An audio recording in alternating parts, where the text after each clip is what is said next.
birthday to you. Happy birthday, dear Sadie. Happy birthday to you, my little Gemini queen. Hello and welcome to my Gemini season vlog. Da da da da da. Jazz hands. Gemini things. Alright, hello.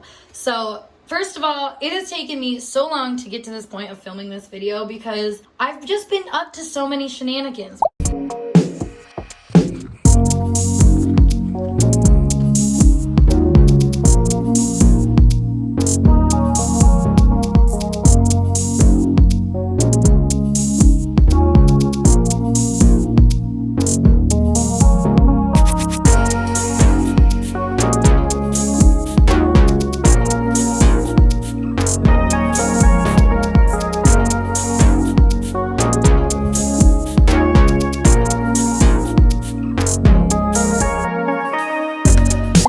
Gemini life, trying a bunch of new things and just, I don't know, being very social, getting myself out there. Basically, I am a Virgo rising and a Virgo sun and Virgo Mercury, so Gemini is in my 10th house and this makes this a very social time in my life right now. But that's a little side note. I have a bunch of like little video clips that I'm going to show you guys about little Gemini energy things that I've been tapping into lately. But I figured I would take you guys along for this little short walk I'm going to take to the grocery store because that is very much Gemini energy. Gemini is very versatile. It likes to get up and move and do things, especially things with their hands and things that are stimulating, considering Gemini rules Mercury, the mind, which also is hand energy. And if you're unfamiliar with how these videos normally go, I just like to dive into energy in the zodiac as I see it working out in the real world, as in different characteristics that I see with different zodiac energies, or the different ways that we naturally will do things that emulate that energy of the zodiac sign. Like, for example, me going on a short trip when Gemini energy rules short trips and whatnot. So that's kind of the fun of this video. So if you like this kind of content, make sure that you subscribe to my channel and of course like this video. And also comment down below your sun, moon, and rising, because I'm curious what kind of people we got on this video today. As you might have saw earlier, today is my favorite Gemini's birthday, so that is super exciting. Everybody make sure you say happy birthday to her in the comments. Side note, like I was saying too, I have Gemini in my 10th house, which means that my dog's sun in Sinistry is in my 10th house, which Gemini rules neighbors. And when I tell you right now that my neighbors know my dog better than they know me, like, they know her by name. Like, people that I've literally never seen before know her by name. I don't get it. I don't understand, but I guess that's Gemini in the 10th house energy, huh? You just want to be known by everybody.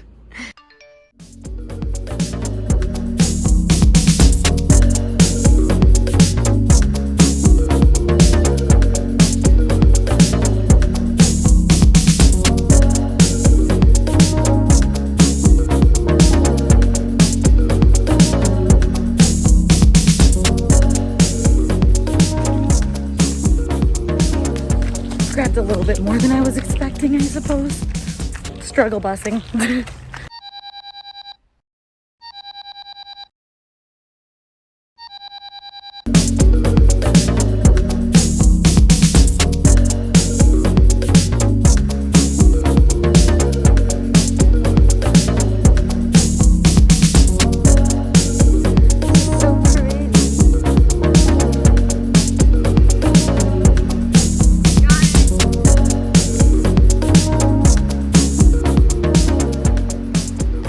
Okay, I want to explain the duality of Gemini before we move on to the more like lighthearted content, because this is a huge part of Gemini energy and a huge part of why people don't understand Gemini energy, because duality, something that is so crucial in this world, is where they're functioning from literally all the time. Do they know that always?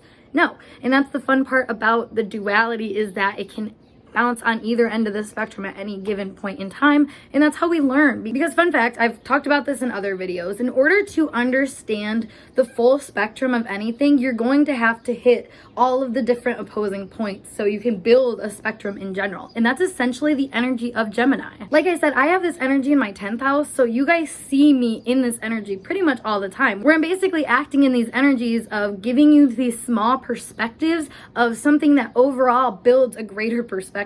So that being said, that is the multifacetedness of Gemini energy. It's the learning consciousness. And in order for the consciousness to learn anything, it must experience it as poles, as two different opposites. And if you're aware of the mythology behind Gemini, you see Gemini energy represented by not only Mercury and Hermes, the messenger of the gods, but also through the twins Castor and Pollux, something like that. I don't know if I already said this, but Gemini rules vehicles and transportation, so that was on point. But anyways, so essentially the myth between these two twins is that one is heavenly while one is mortal, and they can never be in the same place at once. Like, they'll exchange notes a little bit in between, but either or is basically where they're at. And that's the part of Gemini that they have to come to terms with, is getting the two sides of themselves, the more fantastical side of them that's idealistic and, you know, open to learning things, with the other side of them that is more factual and concrete and ready to deliver a specific message and essentially do whatever work is in front of them that needs to be done. And we have to remember that Gemini is very perceptual energy. This is all about what you're perceiving right away. And it's funny when I talk about this with Geminis, is because I'll try to explain how their one perspective isn't completely everything, and that concept is hard for Geminis to grasp. In the same way, it's hard to tell a Leo that their way isn't the highway, or trying to tell a Sagittarius that they need time to synthesize information. I mean, every single sign has this little quirk about them that just seems to be a little irritating to other people, and that's essentially what makes zodiac signs stand out from each other. But the unique thing about Gemini is that they're going to almost point out, or rather play out, the things that other people are trying to keep under wraps and trying to digest themselves. You know, Gemini is gonna freely be like, well, what about this? What about that? You know, that's why this energy works so well for like comedians or songwriters or rappers even. Oh my God, Kanye West is a perfect example of this. I mean, that man can write such interesting song lyrics and say such intriguing things, but for the overall agenda, you know that there might be a few things missing because he's still in the process of, you know, collecting the data, so to speak. And that is very much Gemini energy. And you know, as much as it can get turned around and people can see it as two-faced, you know, we all are capable of having these two faces, but it's Gemini that has the confidence enough to let that flow enough so they can learn more about what they're experiencing as stimulation around them at all times. Imagine how many opportunities you're losing out on just by trying to stay the same all the time. You know, Gemini has a great point for doing what they do, so props to y'all, but on with the rest of the video.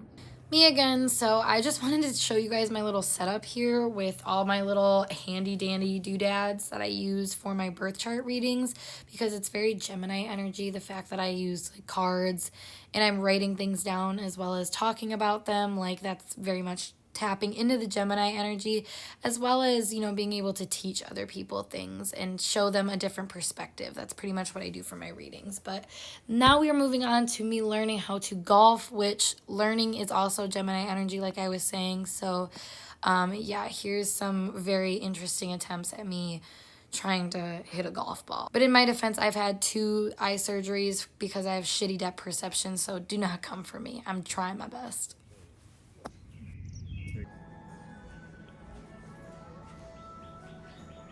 Fun fact, Gemini also rules games, so we are going to have some fun and play my favorite game, Sims 4, because why the flip not? So we're going to play this household, which looks very simple because there's only one person here, but when I tell you that this person has come from a very long line of events, I mean it.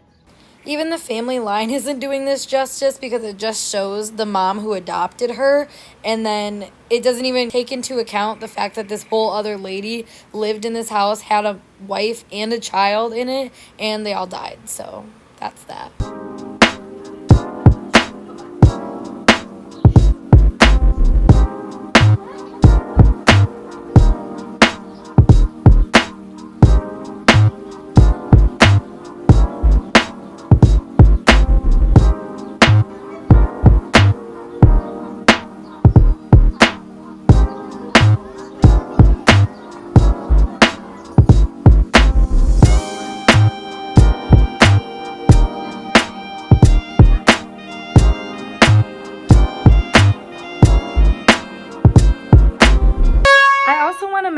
I have been listening to Morbid, a true crime podcast, a lot when I'm playing Sims lately, which that's very much Gemini energy too. One, it's like this multitasking energy, like needing to be very, very stimulated by my hands and my mind all at once. But also I just find the energy of podcast is totally in alignment with Gemini energy. I mean, we've been in the Gemini North Node transit for a little bit now, and podcasts have been huge. Like, I feel like people have transferred into paying attention to more podcast-like things, or even like commentary channels and stuff like that, because it's giving you a perspective. You know, that's Gemini energy, like I was saying earlier. So just thought I'd share. And plus the true crime stories, you know, storytelling is kind of a Gemini energy too. So